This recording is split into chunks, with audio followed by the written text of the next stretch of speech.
Hey there riders, Journo Kris here today, and as you can see here I have the Ninja 650L. MotoHub have very kindly lent me the new model while I'm getting my Ninja 400 serviced, and so I thought I'd do a quick test on it. Done about 150 Ks on it, so not enormous kilometers, so that's why it's a quick test. However, I thought I'd give you my impressions because I think what is cool is Kawasaki have kind of demonstrated that they are trying to keep up with the evolution of that 650 class in adding the traction control to this particular machine. But on top of that, we're also seeing something that is a slightly different kind of offering than what we may expect in that 650 class. While we've got plenty of naked bikes in the 650 class that are very, very popular, the sports bikes in the 650 class are getting a little bit more hard-nosed these days, a little bit closer to the super sport offerings, where what Kawasaki have done with the Ninja 650, and this is what they've done for a number of years, is they've actually basically taken a step back and gone, no, we're gonna keep this bike as really a real roadster, but with obviously the sporty fairings, which I think appeals to a lot of people. And so it's quite possible if you're looking at this bike or you're thinking about this bike, that may be what has attracted you to really picking this out of the current options that are available. They're fairly competitively priced there, you know, not dissimilar. I think they're a little bit lower than the R7 as far as what you'd pay for one of these. Obviously significantly cheaper than an RS660, and I think the Honda CBR 650Rs are also a little bit more. So it's a competitive offering in that regard. It is powered by a parallel twin. It's got a more basic suspension setup. Brakes, again, a little bit on the basic side, but still good.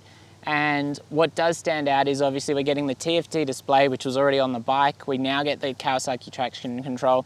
There is smartphone syncing via an app as well to the dash, which is a cool little feature.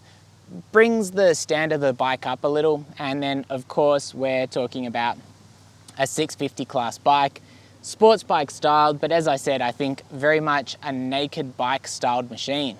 Okay, so straight out of the box, what immediately impressed me jumping off a Ninja 400 and jumping onto this particular bike was just the level of torque and the beautiful fueling and throttle response. The parallel twin, as I said, it isn't the most exciting engine available. However, it's got a really nice broad spread of torque. It peaks at 5,000 RPM, which means that it's very, very accessible. That's where I kind of found myself sitting between, say, 4,000 and 6,000 RPM in the normal riding. And as a result, the power is very accessible. You're not having to rev the bike really hard to feel like you're going anywhere. And it is a very roadster-themed machine in that regard. It has all of that performance right where you'd want it for everyday use, and certainly going out through the twisties, it's not an issue either.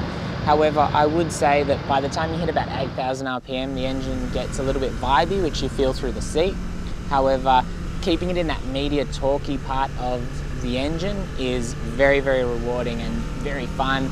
And because it's such a smooth thing, it does have a nice bit of engine braking even with a slipper clutch, so you can knock it up and down through the gears quite actively. It'll pick up and it has good drive if you're a couple of gears higher than you perhaps should be, or in kind of that nice really torquey section of the rev range, so that's no problem at all.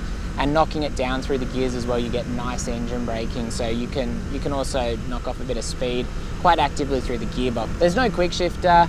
I was finding clutchless upshifts were quite easy. It's got a nice gearbox. Between first and second, it's very easy to go into neutral, but as a result, you do want to be quite concise with your shifts from first to second. But then from second upwards, very nice, solid, really good engagement from that gearbox, so certainly nothing to worry about there. Just a nice gearbox to use. And I didn't find myself using first gear all that much. It's one of those gearboxes where first is quite a short gear and you get into second, and unless you come to a stop, and perhaps even when you come to a stop, you can really be in second and work from there. So as far as that, really good. The exhaust is nicely tucked away, nicely integrated into the bike. There's a little bit of a putt-putt to the bike, which I'll record a little bit of the audio of how it sounds.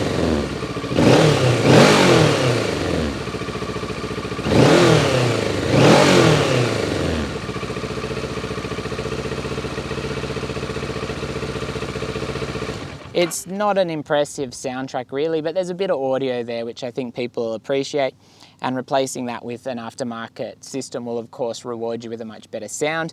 However, it's not a really ugly exhaust. They've actually done a really good job in kind of hiding it away there, which I think is really good because it's not something that everyone does well.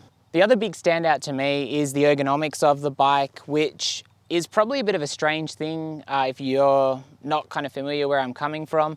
However, jumping on the bike, it's got a nice low 790mm seat height. It's got a comfortable seat. The reach to those bars, it's a bit of a reach to the bars, but for me, I don't have any weight on the bars at all. So it's a nice, relaxed, very kind of roadster themed bike despite having the full fairings. The ergonomics are far more aggressive between the seat and the pegs as far as keeping your legs quite engaged and easily taking weight through the pegs there, but you're not putting any weight on that front end. And so when you're riding in traffic where it's not a situation where sports bikes tend to be lots of fun if you're starting to have to collapse onto your arms because you're getting tired and stuff like that. Whereas on this thing, you just don't have to worry about that. Your weight isn't really onto the bars. Perhaps if you're a much shorter rider than me, that may be an issue. But I just really like the fact that this is quite a neutral seating position. I've got a nice and straight back, and I can just quite naturally grab those bars. The front end is a little bit light at very, very low speeds, but as soon as you start moving at normal speeds, everything's pretty solid and stable, so no complaints there. TFT display, you've got your traction control toggle here on the left bar, which you can just toggle through.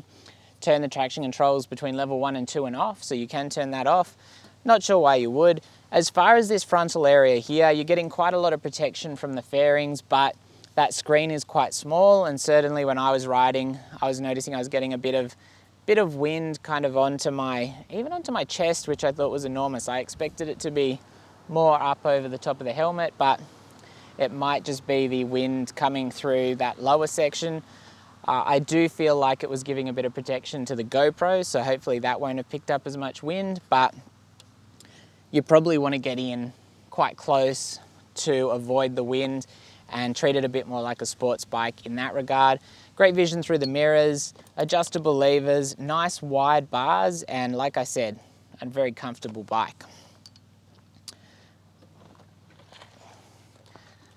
Now, to be honest, I haven't been out testing that traction control system out. It's one of those features, kind of like ABS, that I feel it's just not something that I would generally use as a crutch. I think it comes into play when you're in a real emergency, which it can be a lifesaver, which is why I kind of appreciate Kawasaki putting it on the bike and keeping the price really at the same point as far as I can remember. And that is cool to see because the 650 class is getting a little bit more competitive with more and more features being added, and not everyone is bothering to keep up with that, whereas Kawasaki are putting in a bit of effort. And the TFT display, which has been on for a while, demonstrated that, and now the Kawasaki traction control.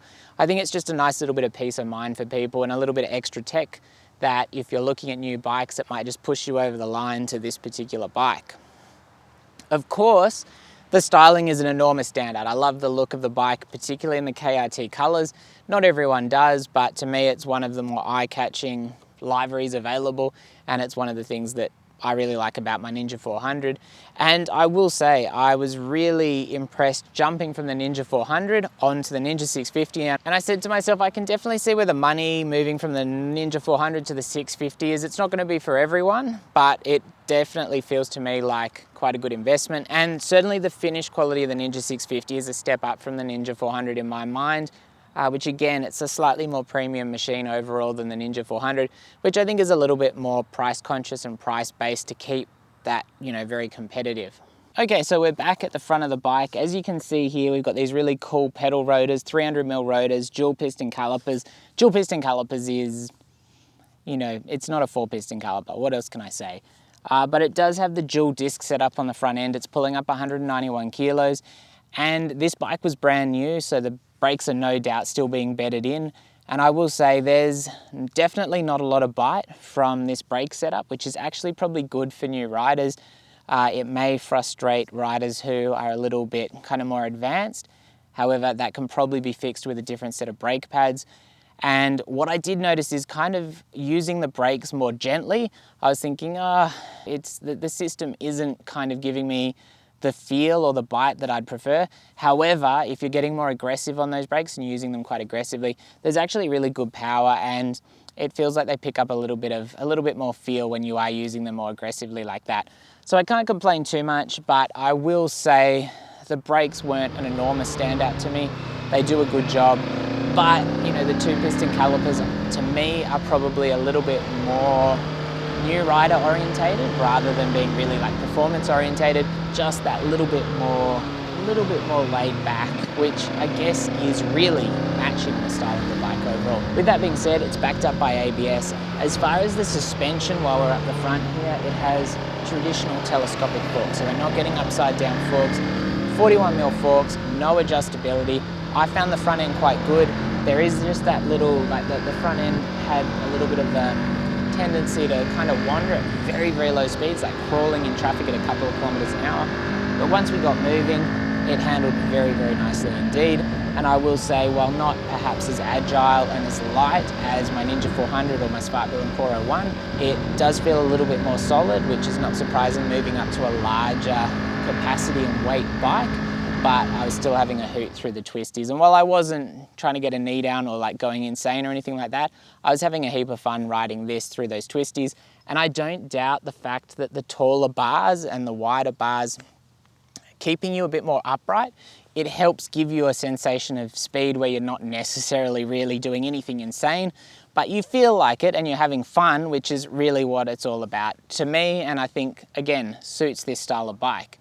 The rear shock, I will say, was not as great as the front end. Some of those harsher bumps I was really feeling, and while it could probably be solved on my end by getting off the bike a little bit more and moving across on the seat and taking all the weight through the pegs and riding quite aggressively, I'd say the rebound is a bit harsh on the Ninja 650 shock, which may well just be a reflection of my weight at around 75 kilos. With a little more weight possibly able to slow that rebound down and smoothen it out. However, you've only got preload to play with, obviously, on this bike. In contrast to that, however, the suspension feels around town much smoother and more premium than the Ninja 400, for instance, without being overly harsh. There's a nice compliant ride and a welcome step up from the 400 in that scenario. The shock is quite hidden away too, so I'm not sure how easy adjusting that preload would be. You are also getting these Sports Max Road Sport 2 tyres, which were quite a grippy tyre. I was quite impressed with those. I haven't really spent much time on those as a tyre. I didn't mind them in the dry today, but to me, I always like testing tyres in the wet. Okay, so overall thoughts for the Kawasaki Ninja 650L, which, as I said, it's the restricted version I've been testing today. You can get the full power version, but obviously the L is an Australia specific. Everything on the bike is exactly the same. It's just got a little bit less power. It's got 17 less horsepower. I think about 8 Newton meters less torque, but the torque's all available a little bit lower.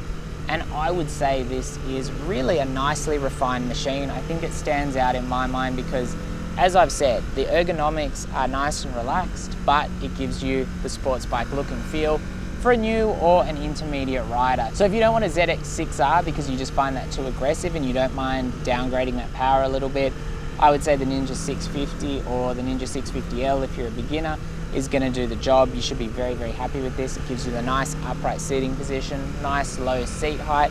It is a comfortable bike. It is a stylish, good looking bike.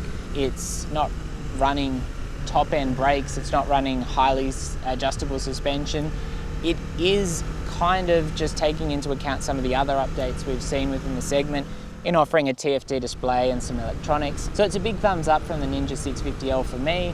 I always look at the Ninja 400 and I kind of go, would I need more than this? But honestly, after commuting to MotoHub to drop the Ninja 400 off for a service and then jumping on this, it's just such an obvious natural progression from the 400 to the 650. And if you could jump past that 400, while the little 400 is a little bit sportier, it's a little bit lighter, it's definitely more rev happy, I think the more accessible torque in this, the need to not really rev its tits off certainly helps.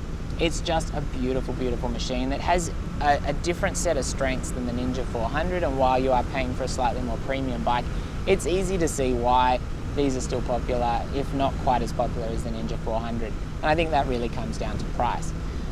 So if you'd like to test ride this particular bike, head into MotoHub in Sydney. They have it available at the moment for test rides, and I would really recommend doing that because I think it's a pretty cool, fun machine, and for the right rider, it is going to be an absolute hoot. whether you're getting the L version for your full 3-year lambs, peas period, or whether you're going for the full power version if you want a little bit more gumbo and you're just interested in a 650 class bike. It's going to be a cool machine. If you've got any questions, just let me know down below in the comments. As always, stay safe out there. Thanks for watching, and I'll be back soon.